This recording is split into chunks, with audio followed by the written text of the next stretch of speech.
کہ جنہوں نے فرش عزا دے کر کے ہمیں وہ مکتب اور دانشگاہ دے دیا جہاں جمع ہو کر کے جس نے سیکھا ہے اس سیکھی ہوئی چیز کو جس نے نہیں سیکھا اسے بتاتا چلا جائے. اور شہزادی نے یہ بات کہی ہے، شہزادی خاتون جنت حضرت فاطمہ الزہرا سلام اللہ علیہا،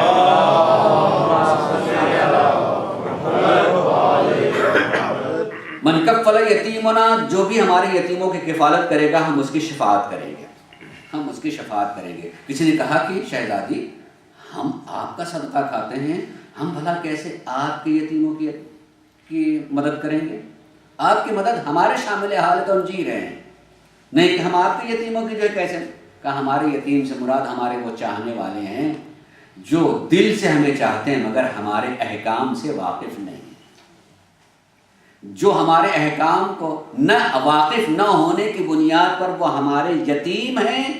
واقف ہو جائیں گے تو گویا کہ ان کے اوپر ہمارا سایہ ہو جائے گا، اور جو ہمارے احکام کو ان تک پہنچاتا چلا جائے گا گویا کہ وہ ہمارے یتیموں کی کفالت. یہاں دولت سے کفالت نہیں کرنا ہے، علم سے کفالت کرنا ہے، معلومات ان تک پہنچاتے رہنا ہے.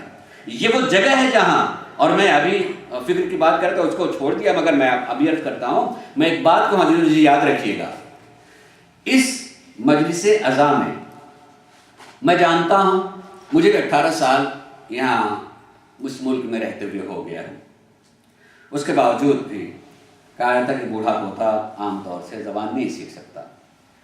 ہم انگلش زبان نہیں سیکھ سکے، بازاری زبان کچھ بول لیتے ہیں لیکن ہم ممبر سے نہیں بول سکتے ہیں. افسوس ہے، افسوس ہے کہ وہ زبان جہاں اس کی زبان جو ہے آنی چاہیے کسی تک سمجھانے کے لیے بات کریں، مگر ہم تقریر کی زبان نہیں جانتے. مگر میں ایک بات کہوں، میں خود یہ ذکر حسین کرنے کے لیے دنیا کے تقریباً ہر گوشے میں گئے ہیں. بر اعظم 5 ہیں، کوئی بر اعظم چھوٹا نہیں، ہر جگہ گئے ہیں، اور ایک ہی زبان کے ساتھ، اردو کے ساتھ ہم اردو بولتے رہے. ایک مرتبہ میرے ساتھ میں ہوا، میں اپنے جوانوں سے اور ان لوگوں سے جنہیں اللہ نے نعمت اولاد سے نوازا ہے، خاص طور سے میں کہہ رہا ہوں، پہنچا تو کچھ لوگوں نے آگے کہا مولانا بچے نہیں آتے ہیں، یہاں بچے نہیں آتے. کیوں؟ کہ ان کو زبان نہیں آتی، ان کو زبان نہیں آتی. میں ذکر کر چکا یہاں پر لیکن میں ایک مرتبہ تذکرہ کر رہا ہوں. ان کو زبان نہیں آتی، ڈائلگ سمجھ میں نہیں آتا. یقین کیجئے میں ایک بات کہہ رہا ہوں، اس سے گھبرانا نہیں چاہیے. بچوں کو فرش عزا پر لے کے آنا چاہیے، بچوں کو فرش عزا پر لے کر کے آنا چاہیے. ایک فضا بھی اثر کرتی ہے، یہ ماحول اثر کرتا ہے، اسے پتہ چلتا ہے کہ ہمیں بیٹھنا کیسے چاہیے، اٹھنا کیسے چاہیے، کرنا کیا چاہیے، سننا کیسے چاہیے. مثلا یہ سب سے الگ جو میں بات کہہ رہا ہوں، میں نے وہاں دوسرے دن یا تیسرے دن وہاں بھی ممبر سے بات کہی کہ افسوس ہے کہ مجھے زبان نہیں آتی، مجھے چاہیے تھا بچوں کے لیے بھی خیال کریں. لیکن یہ بات یقینی ہے کہ میں جس معیار سے بھی پڑھوں گا، اگر انگلش میں بھی پڑھوں تو بچے کا معیار الگ ہوتا ہے، بڑے کا معیار الگ ہوتا ہے. میں اگر اپنے معیار سے پڑھوں گا تو انگریزی میں پڑھتے ہوئے بھی بچے کو نہیں سمجھ میں آئے گا. میں بات کیا کہہ رہا ہوں اسے نہیں سمجھ میں آئے گا. ایسے ہی سارے اردو سمجھنے والے ہوں لیکن اسی میں بچہ بھی اردو جانتا ہے، میں جس معیار سے اردو میں بولوں گا، جس موضوع پڑھ رہا ہوں، بچے کو نہیں سمجھ میں آئے گا. ہمیں صرف اس لیے لے کر کے آنا چاہیے کہ مجلسوں میں کچھ نام لیے جاتے ہیں، مجلسوں میں کچھ نام لیے جاتے ہیں. ان مجلسوں میں نام لیا جاتا علی. علی ایک نام نہیں ہے، علی اسم اعظم ہے. فاطمہ نام نہیں ہے، اسم اعظم ہے. حسین نام نہیں ہے، اسم اعظم ہے. حسن نام نہیں، اسم اعظم ہے. چھٹے امام حضرت امام جعفر صادق علیہ السلام نے ارشاد فرمایا ہے، غور کیجئے میری بات پر، امام فرماتے ہیں نحن واللہ اسماء اللہ الحسنی، قسم ہے پروردگار عالم کی ہمیں اسماء الہی ہیں. نحن اسماء اللہ الحسنی، ہم اسماء الہی ہیں. ہم اسماء الہی کا مطلب کیا ہے؟ امام بتانا چاہتے ہیں نام ذریعہ ہوتا ہے ذات تک پہنچنے کا. میرا نام اگر محمد حسن ہے تو جب بھی کوئی محمد حسن یا معروفی کہے گا میں متوجہ ہوں گا، یا کوئی مجھے نہیں پہچانتا تھا کہ پوچھا کہ مثلا معروفی کون ہے مثلا، تو اب اشارہ کر دیا، تو نام ذریعہ ہوتا ہے ذات تک پہنچنے کا، نام ذریعہ ہوتا ہے ذات تک پہنچنے کا۔ چھٹے امام نے جو کہا کہ ہم ہی اللہ کے نام ہیں، بتانا ہی چاہتے ہیں کہ ہم ذریعہ ہیں اللہ تک پہنچنے کا۔ ہم ذریعہ، جب تک کوئی ہم تک نہیں آئے گا وہ اللہ کی ذات تک بھی نہیں پہنچا۔ اور اسی لیے ہم نے دیکھا کہ مسلمان ہوتے ہوئے بھی در اہل بیت پر جو نہیں آیا اس نے اللہ کو مانا مگر کرسی پہ بیٹھا ہوا مانا، مثلا ہاتھ پاؤں والا مان لیا، مثلا جسم والا مان لیا، اس لیے کہ جس نام کے ذریعے سے ذات تک پہنچنا چاہیے تھا نام کو چھوڑ دیا کہیں اور پہنچ گئے۔ ضرورت ہے کہ انسان وہاں تک پہنچے تاکہ ان کے ذریعے سے حقیقت تک پہنچا جا سکے۔ تو عزیزوں، سوچنا عبادت ہے، فکر کرنا عبادت ہے، اور فکر کے لیے کہا کہ اگر 1 گھنٹے فکر کرے سال بھر کی عبادت، 1 گھنٹے کی فکر کرے 60 سال کی عبادت، 1 گھنٹے کی فکر کرے 70 سال کی عبادت، تو یہ حدیثوں کا اختلاف نہیں ہے، فکروں کا اختلاف ہے۔ آدمی نے کتنا بلند سوچا، آدمی نے کتنا بلند سوچا ہے اور کتنا پست سوچا ہے۔ میں نے مثال دی کہ ایک نے کہا میں 8 گھنٹے اس لیے محنت کر رہا ہوں پیٹ کے لیے، یہ پست فکری ہے، بہت محدود سوچ ہے۔ اور ایک نے کہا کہ میں آخرت کے لیے محنت کر رہا ہوں، آخرت کے لیے، یہ بلند فکری ہے۔ جو آخرت کے لیے سوچے گا وہ بھوکا نہیں رہے گا، توجہ چاہوں گا، وہ بھی پیٹ بھرے گا، اس کے بھی بچے پڑھیں گے، لیکن وہ جانتا ہے کہ اگر کوئی بھی کار خیر کرنا ہے تو جب تک دولت نہ ہوگی خیر کیسے کرے گا؟ بچے کی تربیت کرنا بھی یہ خیر ہے، دولت ہی سے ہوتا ہے۔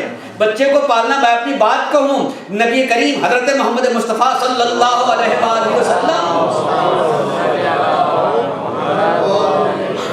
توجہ کیجئے گا، نبی فرماتے ہیں القاد لعیالہ کالمجاہد فی سبیل اللہ، جو کوئی اپنے بچوں کے لیے محنت کرتا ہے اس کی مثال ایسی ہے جیسے وہ راہ خدا میں جہاد کر رہا، راہ خدا میں جہاد کر رہا ہے۔ یعنی اگر آپ سوچنا چاہیں اسلام کو، فکر کریں، غور کریں، تو جو عبادت کی بات کہتا ہے اسلام عبادت کریں، تو عبادت چند عبادتوں میں محدود نہیں ہے کہ نماز پڑھیں تو عبادت ہے، روزہ رکھیں تو عبادت ہے، بلکہ میں کہوں کہ وہی بچہ اگر کہیں ہمارے سامنے سے گزر رہا ہے کہ میں نماز پڑھ رہا ہوں اور میں دیکھ رہا ہوں کہ اگر میں اسے نہ روکوں تو وہ کسی خطرے سے دوچار ہو جائے گا، تو اللہ ہی کا حکم ہوتا ہے نماز چھوڑ دو، اسے بچا لو، اسے بچا لو۔ نماز اتنی عظیم ہوتے کہ اللہ چاہتا کیا ہے کہ آدمی یہ جانے کہ کسی کیفیت سے عبادت کرنے کا نام عبادت نہیں ہوتا، حکم خدا کے ماننے کا نام عبادت ہوتا ہے۔ آدمی حکم خدا کو مانے تو اسے عبادت کہا جائے گا۔ بہت روخ ہے اس میں کہنے کے لیے، مگر میں دور ہو جاؤں گا، ورنہ آدمی تو کہتا ہے کہ مذہب کہتا ہے کہ اگر تم بیمار ہو پانی کے استعمال سے تمہاری صحت خراب ہو جائے گی تو پانی کا استعمال نہ کرو، وضو نہ کرو، تیمم کر لو۔ بڑے مومن صاحب تو انہوں نے کہا کہ مرنا تو ہے ہی، وضو کر کے مر جائیں، مرنا تو ہے ہی، وضو کر لیتے ہیں، وضو کر کے مر جائیں گے، کیا وضو ہوگا؟ وہی سمجھا کہ وضو کرنا عبادت ہے، وضو کرنا عبادت نہیں، اللہ کی بات کا ماننا عبادت۔ جو اللہ کہہ رہا ہے وہ کرو، نہیں کہ جو تمہارا جی چاہ رہا ہے وہ کرو۔ جی چاہنے کا مطلب ہوتا ہے، انہی قرآن نے کہا کہ بہت سے ایسے مسلمان ہیں جو اپنی خواہشات کو اپنا معبود بنا لیتے ہیں، معبود کی نہیں مانتے ہیں، جو جی چاہ رہا ہے وہ مانے چلے جا رہے ہیں، جو جی کہہ رہا ہے وہ مانے چلے جا رہے ہیں۔ ہو سکتا ہے کہ مجلس ماتم بھی ایسا کرتے ہیں، مجلس ماتم میں بھی ایسا نہیں کرنا چاہیے، ان کے لیے کر رہے ہیں تو جو ان کا حکم ہے جیسے وہ کہہ رہے ہیں ویسے کرنا۔ صلوات پڑھیں محمد و آل محمد پر۔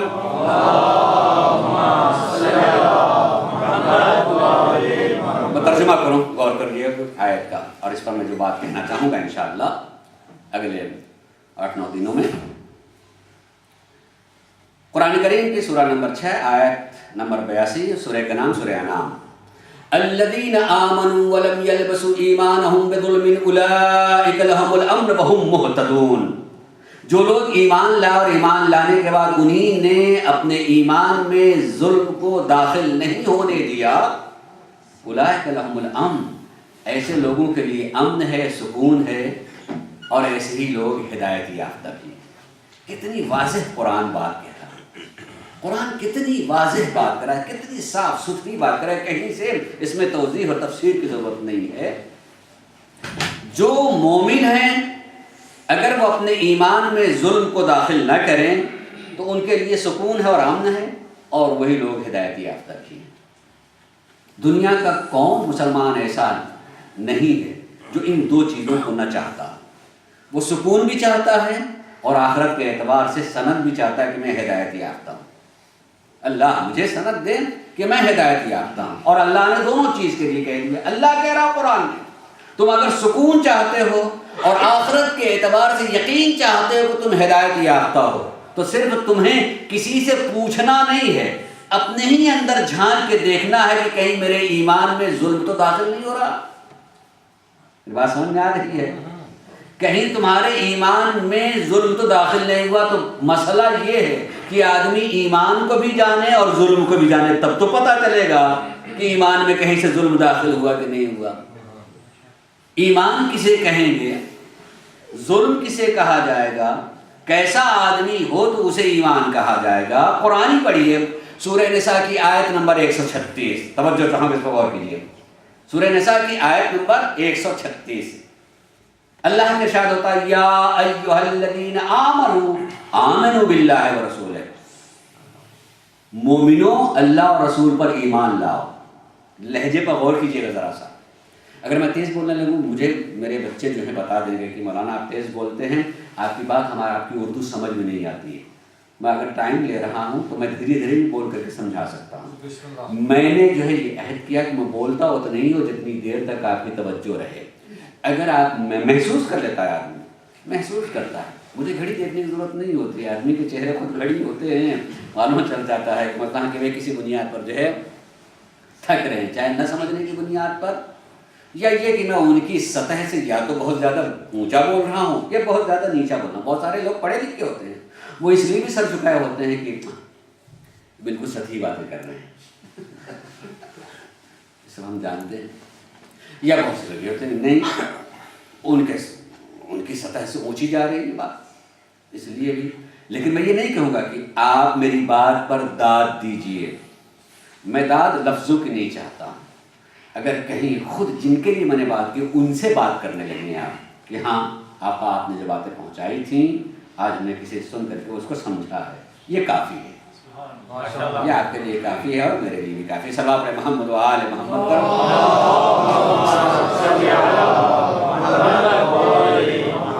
غور کیجیے قرآن کیا کہتا ہے.